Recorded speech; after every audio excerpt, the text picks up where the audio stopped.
দুদিনে 4 বার ভূমিকম্পের পর এবার বঙ্গোপসাগরে ঘূর্ণিঝড় সৃষ্টির আশঙ্কা দেখা দিয়েছে।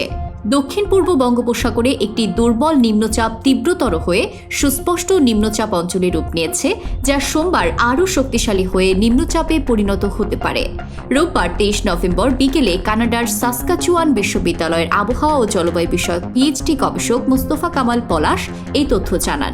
তিনি বলেন, আজ 23 নভেম্বর পাওয়া সবশেষ আবহাওয়া পূর্বাভাস অনুযায়ী আগামী 26 বা 27 নভেম্বর দক্ষিণ পূর্ব বঙ্গোপসাগরে আন্দামান ও নিকোবর দ্বীপের দক্ষিণ পাশে একটি লঘুচাপ সৃষ্টির আশঙ্কা করা যাচ্ছে।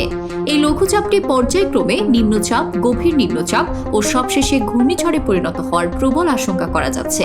ঘূর্ণিঝড়টি সৃষ্টি হতে যাচ্ছে এ বিষয়ে সব আবহাওয়া পূর্বাভাস মডেল একমত হলেও সম্ভাব্য ঘূর্ণিঝড়টি কেমন পরিমাণে শক্তিশালী হবে ও কোন স্থানের উপর দিয়ে স্থলভাগে আঘাত করবে এই বিষয়ে বিভিন্ন দেশের আবহাওয়া পূর্বাভাস মডেল ভিন্ন ভিন্ন পূর্বাভাস দিচ্ছে। তিনি ফেসবুকে লেখেন, ভারতের অন্ধ্রপ্রদেশ রাজ্য থেকে শুরু করে বাংলাদেশের চট্টগ্রাম উপকূলের মধ্যবর্তী যে কোনো স্থানের উপর দিয়ে উপকূলে আঘাত করার আশঙ্কা করা যাচ্ছে। আশা করা যাচ্ছে 26 নভেম্বর অধিক নিশ্চয়তা সহকারে জানা যাবে সম্ভাব্য ঘূর্ণিঝড়টি কেমন পরিমাণে শক্তিশালী হবে ও কোন স্থানের উপর দিয়ে স্থলভাগে আঘাত করবে। সম্ভাব্য ঘূর্ণিঝড়টির প্রভাবে ডিসেম্বর মাসের 3 তারিখ থেকে 5 তারিখ পর্যন্ত বাংলাদেশের উপর হালকা থেকে মাঝারি মানের বৃষ্টিপাতের প্রবল আশঙ্কা করা যাচ্ছে। ফলে জমিতে থাকা পাকা আমন ধান কাটা ও মাড়াই করা শেষ করার পরামর্শ দেওয়া যাচ্ছে। শীতকালীন শাকসবজি চাষিরা সম্ভাব্য এই বৃষ্টিপাতের কথা মাথায় রেখে বীজ বোনা ও জমিতে সেচ দেওয়ার জন্য প্রস্তুতি নিয়ে রাখার জন্য পরামর্শ দেওয়া যাচ্ছে। 2 ডিসেম্বর পর্যন্ত রৌদ্রোজ্জ্বল আবহাওয়া বিরাজ করার সম্ভাবনা রয়েছে সারা দেশে।